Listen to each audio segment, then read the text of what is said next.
Bonsoir à tous, bienvenue sur le plateau de Voyage au bout de la nuit. Je suis ravie d'être avec vous pour une nouvelle lecture ensemble et on poursuit un classique de la littérature. Si je vous dis à la recherche du temps perdu, eh bien forcément vous pensez à Marcel Proust. Évidemment. Et parmi... en fait, il y a différents tomes dans La recherche du temps perdu et nous lisons ensemble le premier tome. Si je vous dis du côté de chez Swann, personne ne me répond la chanson de Dave, sinon je pars du canapé tout de suite. Non, il s'agit du tome 1 donc de À la recherche du temps perdu. Alors, qui est Swann? Qui est ce mystérieux Charles Swann? Eh bien, nous venons de le découvrir puisque nous sommes ensemble dans le premier chapitre intitulé Combray. Combray est le petit village où le narrateur a vécu chez ses grands-parents. C'est là qu'il a fait la connaissance de ce mystérieux voisin qui est en fait un ami du grand-père. Le grand-père était l'ami du père de Swann, donc de Swann père. Et nous nous intéressons maintenant à ce jeune Charles Swann qui est en train de gravir les échelons de l'échelle sociale tout simplement, à tel point qu'il vient d'avoir un article dans le Figaro. Nous poursuivons. Chapitre 1, donc, Combray. N'hésitez pas à réagir avec moi sur le hashtag VBN. Vous avez vu que Swann a les honneurs du Figaro? Mais je vous ai toujours dit qu'il avait beaucoup de goût, dit ma grand-mère. Naturellement, toi, du moment qu'il s'agit d'être d'un autre avis que nous, répondit ma grande-tante, qui, sachant que ma grand-mère n'était jamais du même avis qu'elle, et n'étant pas bien sûre que ce fût à elle-même que nous donnions toujours raison, voulait nous arracher une condamnation en bloc des opinions de ma grand-mère, contre lesquelles elle tâchait de nous solidariser de force avec les siennes. Mais nous restâmes silencieux. Les sœurs de ma grand-mère ayant manifesté l'intention de parler à Swann de ce mot du Figaro, ma grande-tante le leur déconseilla. Chaque fois qu'elle voyait aux autres un avantage, si petit fût-il, qu'elle n'avait pas, elle se persuadait que c'était non un avantage, mais un mal, et elle les plaignait pour ne pas avoir à les envier. Je crois que vous ne lui feriez pas plaisir. Moi, je sais bien que cela me serait très désagréable de voir mon nom imprimé tout vif comme cela dans un journal, et je ne serais pas flattée du tout qu'on m'en parlât.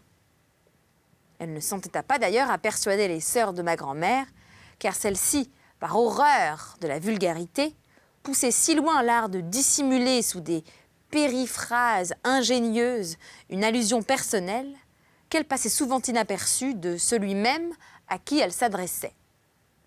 Quant à ma mère, elle ne pensait qu'à tâcher d'obtenir de mon père qu'il consentît à parler, à Swann, non de sa femme, mais de sa fille, qu'il adorait et à cause de laquelle, disait-on, il avait fini par faire ce mariage.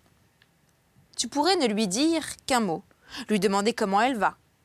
Cela doit être si cruel pour lui. Mais mon père se fâchait. Mais non, tu as des idées absurdes, ce serait ridicule. Mais le seul d'entre nous pour qui la venue de Swann devint l'objet d'une préoccupation douloureuse, ce fut moi. C'est que les soirs où des étrangers, ou seulement Monsieur Swann était là, maman ne montait pas dans ma chambre. Je dînais avant tout le monde et je venais ensuite m'asseoir à table jusqu'à 8 heures où il était convenu que je devais monter. Ce baiser précieux et fragile que maman me confiait d'habitude dans mon lit, au moment de m'endormir, il me fallait le transporter de la salle à manger dans ma chambre et le garder pendant tout le temps que je me déshabillais, sans que se brisât sa douceur, sans que se répandît et s'évaporât sa vertu volatile. Et justement, ces soirs-là où j'aurais eu besoin de le recevoir avec plus de précaution, il fallait que je le prisse, que je le dérobasse brusquement, publiquement, sans même avoir le temps et la liberté d'esprit nécessaires pour porter à ce que je faisais cette attention des maniaques qui s'efforcent de ne pas penser à autre chose pendant qu'ils ferment une porte, pour pouvoir, quand l'incertitude maladive leur revient, lui opposer victorieusement le souvenir du moment où ils l'ont fermé. Nous étions tous au jardin quand retentirent les 2 coups hésitants de la clochette. On savait que c'était Swann. Néanmoins, tout le monde se regarda d'un air interrogateur et on envoya ma grand-mère en reconnaissance. Pensez à le remercier intelligiblement de son vin. Vous savez qu'il est délicieux et la caisse est énorme. recommanda mon grand-père à ses deux belles-sœurs. « Ne commencez pas à chuchoter, dit ma grande-tante. Comme c'est confortable d'arriver dans une maison où tout le monde parle bas. Ah, voilà Monsieur Swann. Nous allons lui demander s'il croit qu'il fera beau demain, dit mon père. Ma mère pensait qu'un modèle effacerait toute la peine que dans notre famille on avait pu faire à Swann depuis son mariage. Elle trouva le moyen de l'emmener un peu à l'écart, mais je la suivis. Je ne pouvais me décider à la quitter d'un pas, en pensant que tout à l'heure, il faudrait que je la laisse dans la salle à manger et que je remonte dans ma chambre, sans avoir, comme les autres soirs, la consolation qu'elle vint m'embrasser. « Voyons, Monsieur Swann, lui dit-elle, parlez-moi un peu de votre fille. Je suis sûre qu'elle a déjà le goût des belles œuvres comme son papa. Mais venez donc vous asseoir avec nous, dit mon grand-père en s'approchant. Ma mère fut obligée de s'interrompre, mais elle tira de cette contrainte même une pensée délicate de plus, comme les bons poètes que la tyrannie de la rime force à trouver leur plus grande beauté. Nous reparlerons d'elle quand nous serons tous les deux, dit-elle à mi-voix. Il n'y a qu'une maman qui soit digne de vous comprendre. Je suis sûre que la sienne serait de mon avis. Nous nous assîmes, tous autour de la table de fer.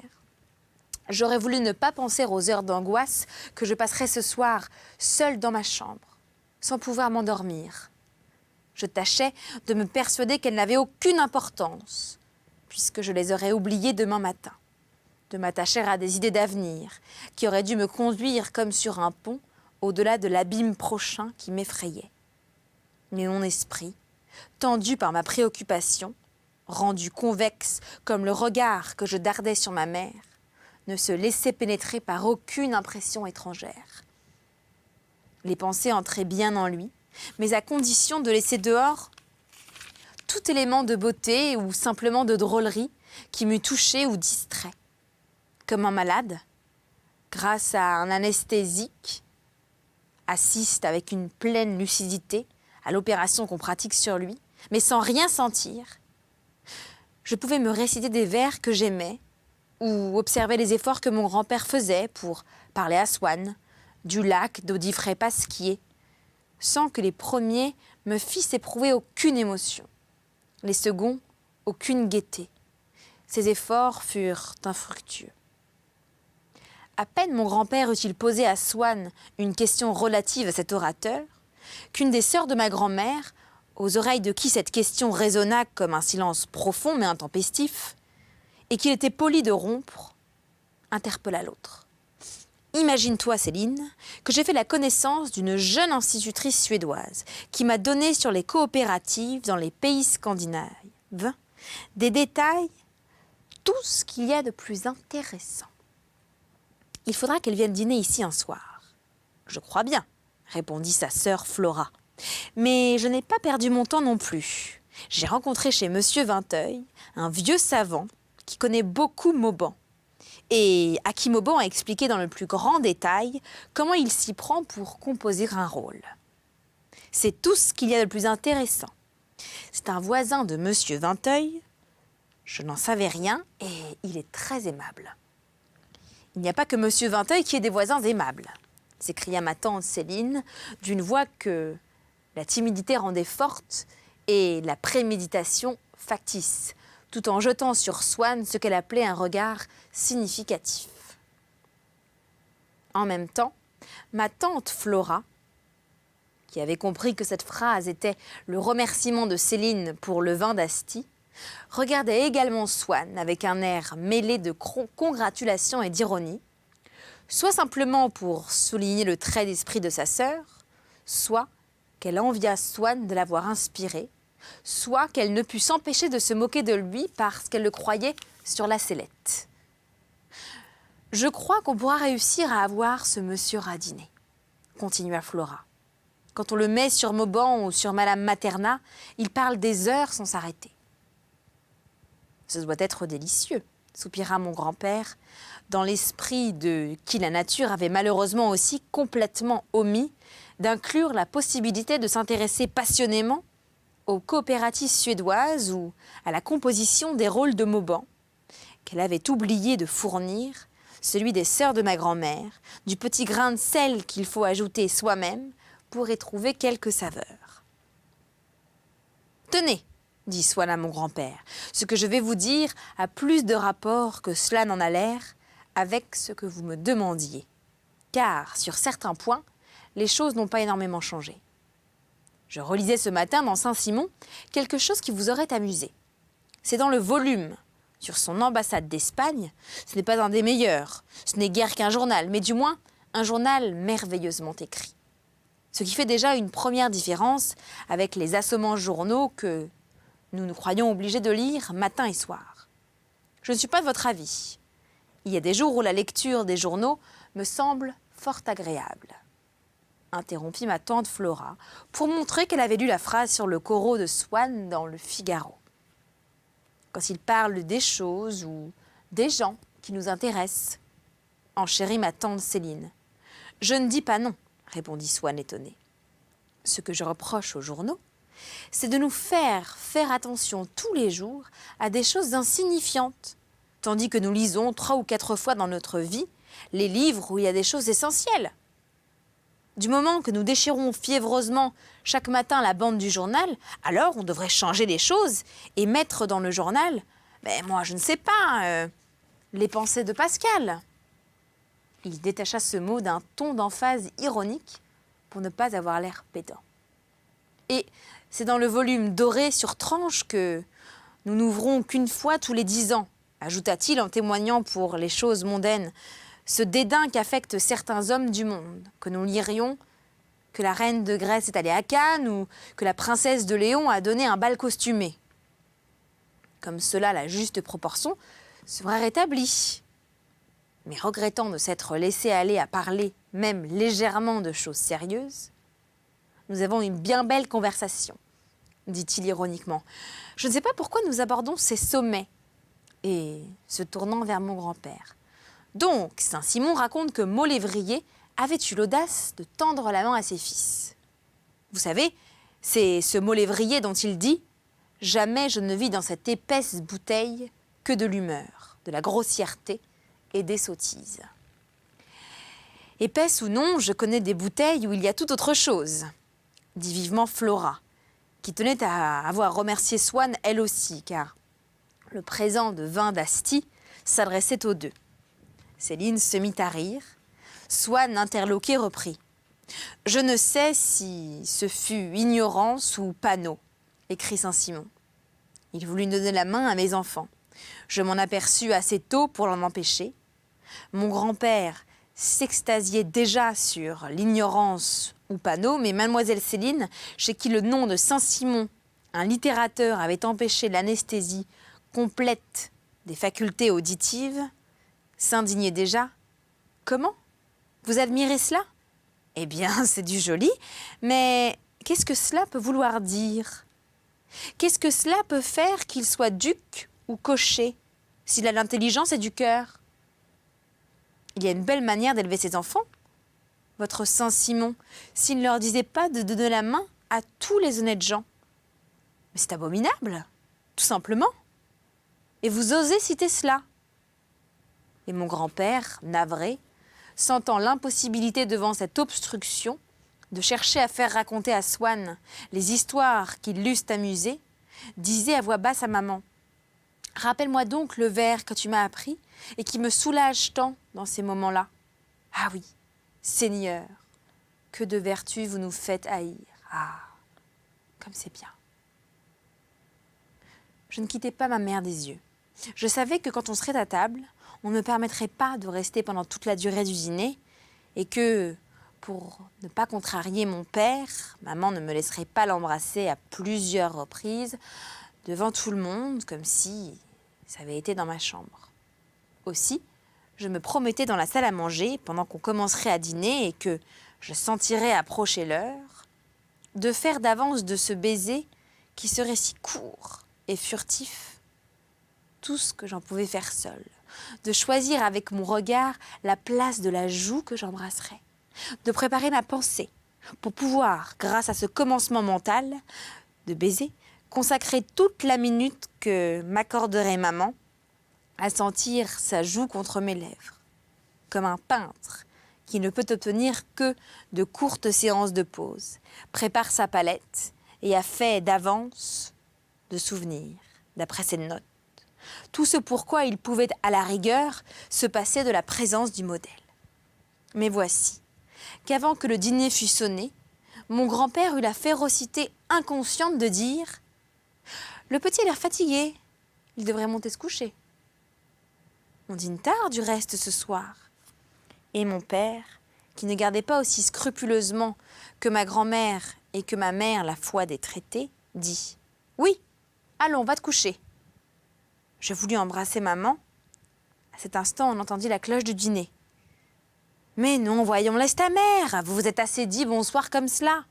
Ces manifestations sont ridicules. Allons, monte. » Et il me fallut partir. Sans viatique, il me fallut monter chaque marche de l'escalier, comme dit l'expression populaire, à contre-cœur. Montant, contre mon cœur qui voulait retourner près de ma mère, parce qu'elle ne lui avait pas, en m'embrassant, donné licence de me suivre.